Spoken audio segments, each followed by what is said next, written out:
जुड़ी हुई है। राखी बिरलान जी, आपको इनकी दलील समझ में आई कि पहले बिल तो ले आइए 20% मुस्लिम महिलाओं को, तब टिकट देंगे? देखिए, सबको नमस्कार, सारे पैनल के साथियों को नमस्कार मेरा। और ये विषय बहुत गंभीर है और बहुत महत्वपूर्ण है। देश की आधी आबादी को राजनीति में अपनी हिस्सेदारी मिले, दशकों से इस बात पर चर्चा चलती आ रही है। लेकिन मैं आज बहुत जिम्मेदारी के साथ ये बात कहना चाहती हूँ कि खुद केंद्र में बैठी हुई भारतीय जनता पार्टी की सरकार नहीं चाहती कि ये बिल पास हो, महिलाओं के हित में ये बिल आए। ऐसा मैं इसलिए कह रही हूँ कि कल जो बिल पेश होने वाला है उस पर ये दलील दी जा रही है कि अब 2011 का जो सेंसेक्स होगा उसी को हम बेस बनाकर इसे लागू करेंगे और परिसीमन की बात को यहाँ पर अटका दिया गया है। अच्छा प्रत्युष जी, विषय यहाँ पर ये आता है कि अगर आपको साल 2011 के ही जनगणना को बेस बनाना था तो 30 महीने पहले जब बिल लागू हो गया था तो आपने उसे लागू कर महिलाओं को उनका हक और अधिकार क्यों नहीं दिया? पिछले 30 महीने में कितने चुनाव हो चुके हैं और अभी भी 5 राज्यों में चुनाव हो रहे हैं, लेकिन नहीं, सिर्फ और सिर्फ भारतीय जनता पार्टी को इसका पॉलिटिकल माइलेज लेना है। भारतीय जनता पार्टी कितना महिलाओं को सम्मान करती है, या भारतीय जनता पार्टी के द्वारा चुने गए सांसद, विधायक या अन्य नेताओं का महिलाओं के प्रति उत्पीड़न प्रत्यक्ष और अप्रत्यक्ष तौर पर हम सब लोगों ने देखे हैं। मैं सिर्फ इतना कहना चाहती हूँ कि हम पूर्ण रूप से बिल के साथ है, बिल के समर्थन में है, लेकिन ये सिर्फ और सिर्फ भारतीय जनता पार्टी का एक राजनीतिक हथियार बनकर ना रह जाए, इसको तुरंत प्रभाव से लागू। नहीं, राखी बिरलान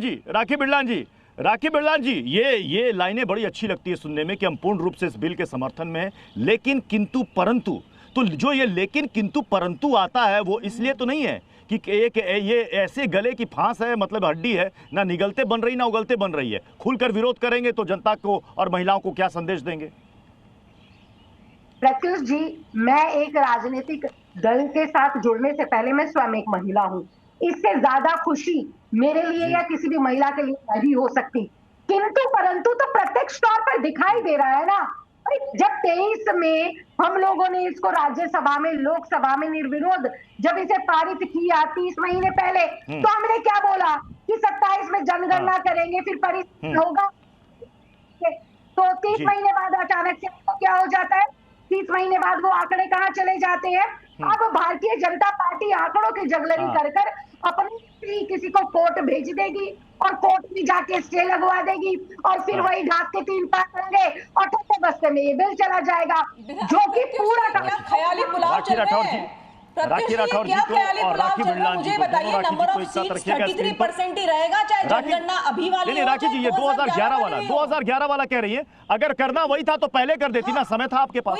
29 का इंतजार काहेगा?